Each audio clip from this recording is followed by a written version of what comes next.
What's good, ladies and gentlemen of YouTube? JDaisy here with the JDaisy Gaming Channel, here with Injustice 2, Gods Among Us, on the PC. This came out about 2-3 weeks ago, the same week that the wonderful Battlefront 2 came out. I purchased both these at the exact same time, is why I compare them both. And I'll do a little bit of comparing on the both because while on the surface they are two very different games, they share a few different similarities that we can see that are pretty interesting.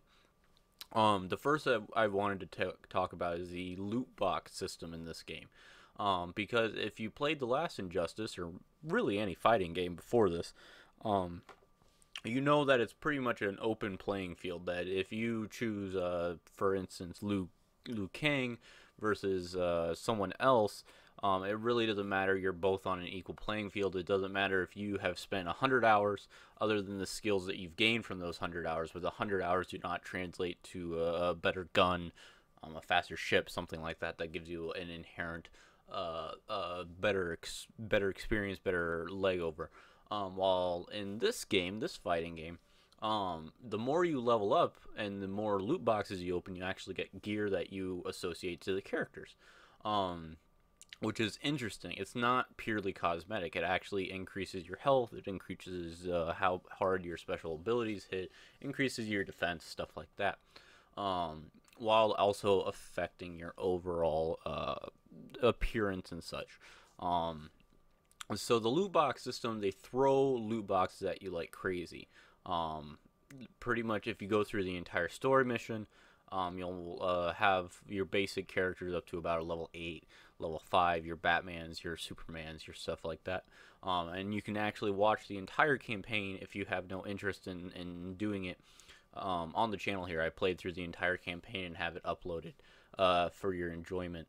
And the campaign is fairly short. I think the actual video turned out to be about 4 hours long.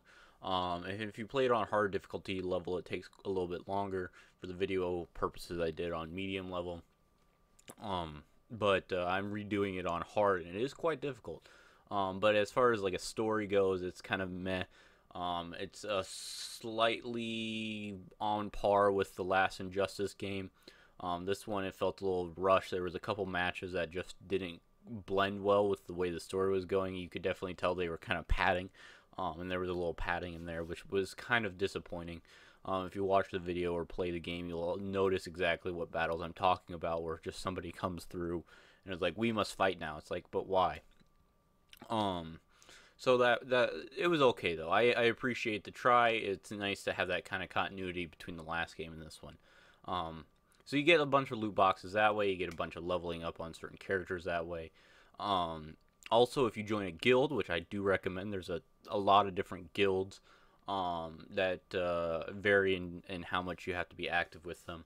That will throw a loot box at you as well. And then they have this system that I am the biggest fan of. It's called the multiverse system. That means that every couple hours, every 6 hours, every day, these new multiverses open up, and they are different challenges and different maps and different enemies that you have to combat. With different payouts. Some pay out more loot boxes, some pay out less. And they also have special rewards in certain matches that will give you a few more loot boxes. So getting these loot boxes is never a problem. There's different classes of loot boxes, bronze, platinum, such like that. That give you different quality gear, give you different stuff, and that applies to each of your characters. The roster is fairly robust. I am playing on the $80 version, so I have all the characters. I went into it with that, and I'm waiting for Hellboy to come out, and the Atom and such, and they're still updating it. A little disappointing that Hellboy was in this last pack and hasn't been implemented on the PC version yet, which is kind of interesting. All the others have been, but not him, which is kind of disappointing. So you attribute that gear onto your characters. And then play a lot of the multiverse. There is multiplayer where you can verse someone else online. I don't really do that because the matchmaking is kind of bollocks right now. It just seems I get paired with I'm a level 32, something like that, somewhere in that neighborhood. And I'll get paired with people that are level 40. Well, they've dumped a lot of time into a certain character, so their character will be. It doesn't matter what their character level is at. It matters what their overall profile is at. So if they could be a we could both be level 32, and I've kind of spread out that time among a couple different characters, leveling them up, and they could have just focused all that on one particular character. For example, Superman. So I go up against a level 24 Superman, and I'm playing a level 14 Starfire, and they have all this very high gear. They have all this very rare stuff and legendary suits and stuff. I get rickrolled. But the multiverse allows you to kind of circumvent that while playing against the AI is either set at a very high level. A level 20 is kind of a typical one, or it is set on any and will allow you to it will just match make you against a AI that is the same level as your character, so you're fighting on an even playing field, and you do that against several different times. So it keeps the replayability going, and I've put in probably about 40 hours, 30 hours since I bought the game, which is nice because I bought the expensive version. I bought the $80 version, so it could also be a contribution of me trying to make sure I get that $80 back out of the game, and I feel I'm closing in on that. Between the guild system and the multiverse system, it keeps me coming back every day. You don't get a bonus for coming back every day. There's not like a daily loot box or something like that. But the guild is always working, and you help your guild. The problem is the bar of entry for that kind of stuff. It kind of makes a giant jump. Like earlier I had mentioned level 20. A lot of the higher level stuff, there is a legendary multiverse, and a lot of the guild multiverse stuff is kind of, you'll have to have at least one character that is level 20, and that takes quite a bit to get to a level 10. Isn't the most difficult thing in the world. I've done that at least twice now on my Starfire and my Deadshot. They're both level 10. Batman's in closing, and Green Arrow is kind of close there. He's about level 5. But to get to level 10 is not difficult. It's that jump from 10 to 20 that it seems to be quite difficult. So if you're playing the multiverse stuff, a lot of the times they will have 3 or 4 missions within the multiverse with objectives to do.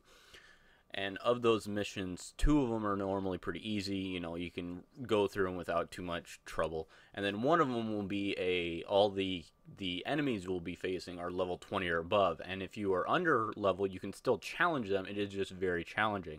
I think I've only ever been able to get through 3 matches of my Deadshot at a level 11 versus level 20s. And that took almost an hour and a half of just pure grinding and trying different things. And like a typical fighting game, you know, you have to learn your skill sets. You have to learn what moves work well, what works well against certain people, what the AI normally typically does with a certain character, whether they play high or low, whether they like to keep a distance or what have you. So this is always a learning curve, but I think that kind of goes without saying on a fighting game style like this. This is the most I've ever played of a fighting game. I've never been one for fighting games. And I also contribute that to a lot of the Steam controller. If you have a Steam controller, I highly, highly, highly recommend that. Ever since I started, I played with the first couple rounds on mouse and keyboard, but I haven't touched it since then. I've been using the Steam controller, and it's been fantastic. It is wonderful. I didn't have to change a single thing on key mapping to use the Steam controller. So if you have access to one, and they're kind of getting rid of them, it seems, or trying to sell a lot more, I highly, highly recommend it, because this, if you're playing on a console version and using a typical controller, an Xbox controller, or a PlayStation controller on a PC, I highly recommend it. I highly, highly recommend it, because it just makes it more fluid. It makes it more enjoyable. You're able to, for me at least, I'm able to sit back and do it. I don't have to be hunched over. It's a very cinematically beautiful game. The sound is very nice. Things I wish would change is I sometimes just have like frames that drop, graphical errors when you're going from like kind of a taunting screen to an actual fighting scene. There's stuff like that. It's almost always graphical, just not glitches, but just buffering or slowing down. It's not necessarily someone falling through a wall or anything. Also, with most fighting games, especially ones in a series like this, playing Injustice 1 and now this, it would be nice to have a few of the robust characters from the last game. Just off the top of the head, Solomon Grundy would be nice. Of course, as a huge DC fan as I am, I'm a massive, massive DC fan, always have been. There's always characters I would love to see, you know, like a Killer Croc, a Clayface, Booster Gold, Shazam, stuff like that would be great to see it. And they have a little bit of variation because if you play as Wonder Girl or Supergirl, sorry, you can play as Wonder Girl. You can change the skin to her, but it doesn't change any of the skill sets or the move set or anything like that. It also, if you have loadout gear on Wonder or Supergirl and you change it to Wonder Girl, it's just a generic skin over that, so you don't see any of that variation of the gear you put on will actually change your look, your helmet, your clothes, your stuff like that. And so it's kind of disappointing if you do that, or if you go from Hal Jordan to John Jones, Green Lantern, which you go from Caucasian to African American, you don't see any of that gear anymore. It's just a flat image overlaid, which is kind of disappointing. So I would like to see a more, but they are still updating the game. They're still adding it. If you have the $60 version, you have to keep buying those fighter packs, which is kind of disappointing. So I would kind of recommend the $80 version, which is kind of sad to say, but that conversation on what video games really cost is open, of course.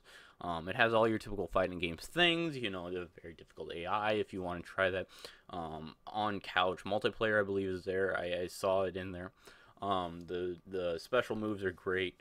Of course, you have, you know, kind of crazy things like Superman throwing you through the solar system versus Deadshot that just kind of shoots you a lot. So there's that kind of thing.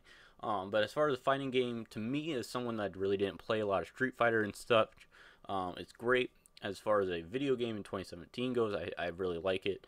I'm excited to see what they keep adding and such. They're adding Adam, Enchantress, and the Teenage Mutant Ninja Turtles here in whatever this next fighter pack coming. Of course, with Hellboy is a little bit behind.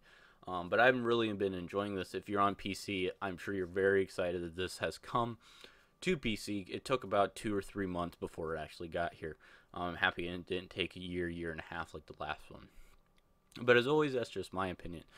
Please feel free to comment in the comment section below or contact me if you have any disagreements or whatever. Of course, I love to chat about this stuff. As a huge DC fan, this is just a wonderful, wonderful thing, especially to be playing now. As always, guys, we're all in this one together. I'll see you in the next one.